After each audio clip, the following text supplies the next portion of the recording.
शिवाला मिळाली शिक्षा। शिवाने पुन्हा घातला घोळ।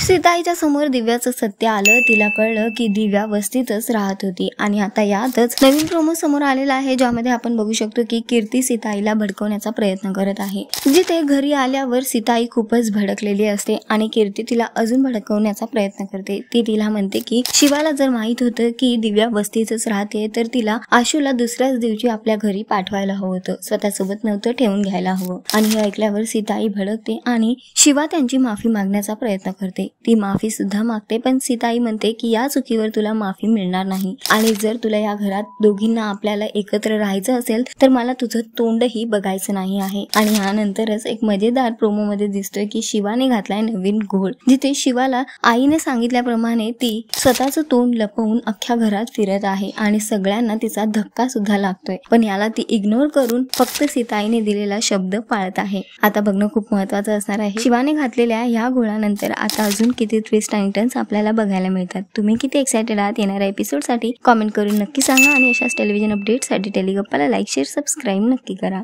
नमस्कार।